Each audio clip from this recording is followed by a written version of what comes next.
Vamos lá, gente, o que foi que caiu, né? Foi uma prova que veio tranquila, tá? Foi uma prova que veio aí com nível bem tranquilo. Acho que todo mundo aí conseguiu, né, na medida do possível, bem.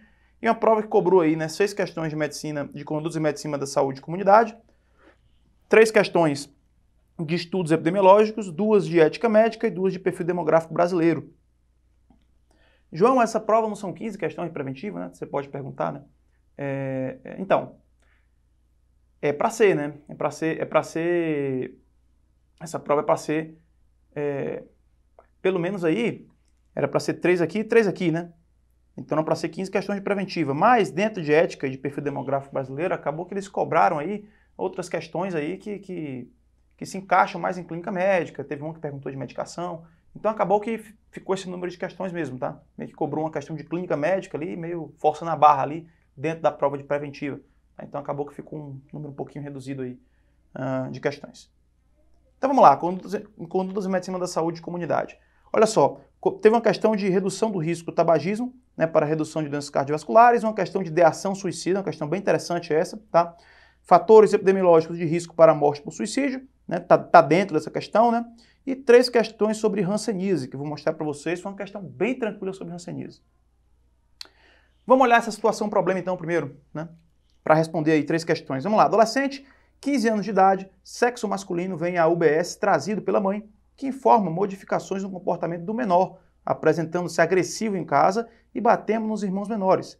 Trata-se do primeiro filho de uma prole de 4, sendo o único do primeiro casamento, com 4 anos de diferença para o segundo irmão. Segundo a mãe, o menor mantinha um bom relacionamento em família, mas após ter sido surpreendido há 3 meses usando maconha em casa, foi repreendido e teve a mesada suspensa. Não teve contato com o pai. Não tem contato com o pai.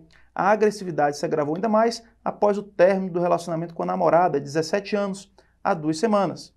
Desde então, passa grande parte do tempo trancado no quarto, não senta à mesa para refeições e muitas vezes não se alimenta.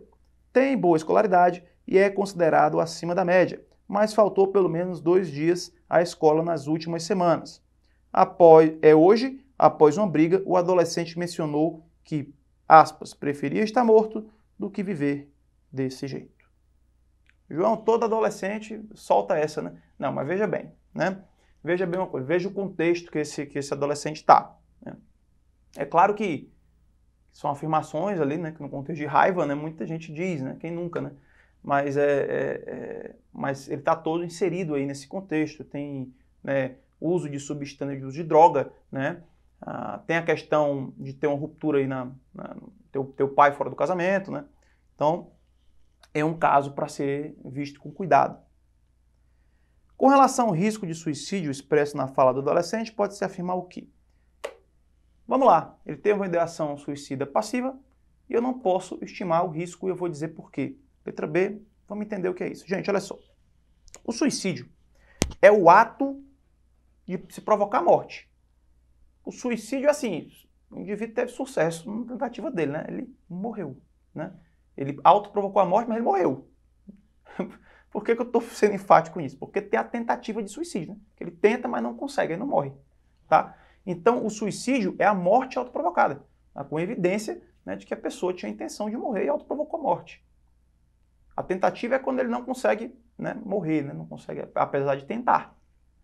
A ideação é uma etapa ainda antes. O que é a ideação? É ele começar ali, né, como o nome diz, idealizar, né, ter pensamentos, né, planejar a sua intenção de cometer suicídio. Né? Óbvio que ela varia, né? Tem gente que fala, olha, eu prefiro morrer do que tá nessa situação. E tem gente que fala, olha só, eu vou me cortar e eu vou pular do prédio hoje à noite, sei lá. Então você vê que varia, né? Depende ela tem um espectro de gravidade muito grande. Não é assim? E aí a gente tem 2 tipos de ideação suicida.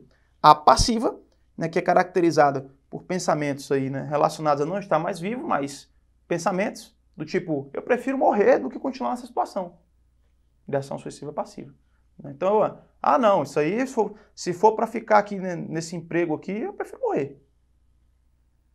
Então, ideação passiva. Por quê? Porque eu falei, né? Mas assim, eu expressei a minha angústia, né, inclusive dizendo que preferia a morte da ideação suicida, mas eu bem não disse como, né? Então ficou ali ainda no mundo das ideias, da ideação, né? Mas eu não disse como. Porque a ideação ativa, né? Eu já tenho um planejamento, olha, uma idealização. Olha, minha vida está muito difícil, sabe? Muito difícil, às vezes passa pela minha cabeça até me encher de remédio aí, me encher de tranquilizante aí, dormir, sei lá, não abrir mais os olhos. João, que profundo, né? Tô falando queixas de pacientes que eu já ouvi quando eu estava no internato, tá? Eu já ouvi esse tipo de queixa quando eu rodei psiquiatria no internato. Então, você vê que é muito mais grave, né? O indivíduo está dizendo que quer morrer, né? Tem a ideação, mas ele está dizendo como? Eu vou tomar uma caixa de remédio. É muito mais grave. Você concorda comigo que é muito mais grave? Por quê? Porque agora você tem que pegar os remédios, assim, de ficar de olho nele, né? Porque se ele está com a caixa de remédio na mão, para ele tomar é rapidinho, né? Então tem que ficar muito atento com isso, tá? Muito atento com isso.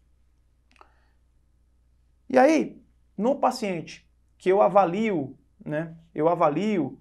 Faço uma entrevista, né, faço a escuta ativa e consigo, né, identificar as ideações, a gravidade, eu consigo mais ou menos estratificar o risco de suicídio dele. Né? Por exemplo, risco baixo, o paciente não tem histórico de tentativa prévia, né, apresenta uma ideação, né, mas ainda sem planejamento. Então aquele indivíduo lá é baixo risco. Calma. Risco moderado. Paciente com histórico de tentativa prévia, já tem um histórico, apresenta uma ideação, mas não planejou, né, não tem uma impulsividade, né, por enquanto está sem dependência de álcool ou droga. E o alto? O alto é paciente com tentativa prévia, mas que está agitado, está com impulsividade, né, com propósito de se matar. Aliás, aproveitando aqui a nossa discussão, eu sempre digo isso para os meus alunos, né? Quando você está na urgência, quando você está na emergência e pega um paciente assim, que tentou suicídio, não é lugar de dar esporro nele, tá? Isso é uma coisa assim que infelizmente a gente ainda vê, né? Não é lugar de dar esporro. Dizer, não, da próxima vez faz melhor. Não pula de um andar, não, pula de 5 para garantir. Isso não é o local para você dizer isso para ele. Aliás, você nunca deve dizer isso para ele. Não se dá esporro em paciente que está passando por esse tipo de situação, tá? Gente, pelo amor de Deus, tá? Eu imagino que todos são médicos, todos, né, fizeram esse seu juramento, né? Todos vão fazer pela madrugada. Isso não se diz em hipótese alguma para um paciente, por mais agitado que esteja o seu plantão, tá? Então, o paciente que fala que vai, eu vou pular, pule, vai, vamos ver se ele vai. Não diga isso, porque ele vai pular mesmo, né? Cuidado, porque às vezes o paciente vai pular mesmo. E muitas vezes já está comprovado que o paciente que quer suicidar, ele não quer morrer. Às vezes ele está com um problema na vida que ele não está suportando o sofrimento, mas ele não quer morrer, ele está desesperado. Então é um paciente que tem que ser ouvido, cuidado, é um paciente difícil, tá? E aí o que é que eu faço, João? Olha só, coloco ele na mão de um profissional. Bota na mão de um psiquiatra, de uma pessoa que tem vivência com isso, né? Se você não se sente à vontade de conduzir, não sabe o que dizer, bem, leve-o para um profissional adequado, tá? É a melhor coisa que você pode fazer. Então, por que eu falei para vocês que esse paciente tem ideação suicida, realmente, mas não tenho como estimar o risco? Olha só, eu não tenho como estimar o risco da ideação suicida dele, porque as informações que a questão me trouxe, elas são vagas. Em nenhum momento a questão falou que ia entrevistar o paciente, conversou com o menino. A gente não sabe qual o grau de dependência dessa maconha, se ele faz o uso recreativo ou não, se ele tem histórico de tentativa prévia. A história está muito incompleta, né? A gente não teve uma entrevista com o adolescente, né? Então, eu não tenho como dizer o risco. Eu preciso ver cautelosamente, às vezes mais de uma vez, esse adolescente para eu conseguir estratificá-lo. Então, ideação suicida passiva, ele não especificou, está no mundo das ideias, e o risco não pode ser previsto. Tranquilo? Letra B.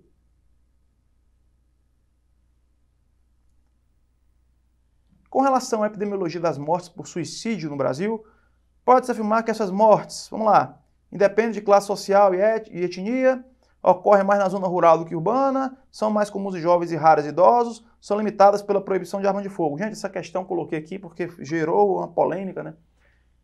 Gente, assim, inicialmente eu fiz por eliminação. Eu confesso para vocês que eu não tinha a informação que a arma de fogo diminuía a morte por suicídio, né? Mas se você olhar as outras questões, você consegue fazer isso aí por eliminação. Independe da classe social e da etnia. Não, gente, a gente sabe que a classe social é menos favorecida, né? Os indivíduos menos favorecidos acabam tendo menos ajuda, né? Acabam tendo menos recursos e são mais vulneráveis a isso aí. Ocorre mais em zonas rurais que urbanas? Não, ocorre mais em zona urbana. são mais comuns em jovens em raras e urgentes, está cada vez mais comum em população idosa, tá? Está cada vez mais comum em idoso. Tá? São limitadas pela proibição de arma de fogo. Sim, se você proíbe arma de fogo, bem ou mal, você, né, tira um recurso, o indivíduo pode usar, né, numa crise, né, e suicidar. Né? Então, sim, são limitadas pelo uso de arma de fogo, mas mesmo que você não tivesse essa informação certeira na mão, de eu li sobre isso, você conseguiria A, B e C eliminar facilmente os itens. Tá? Resposta letra D.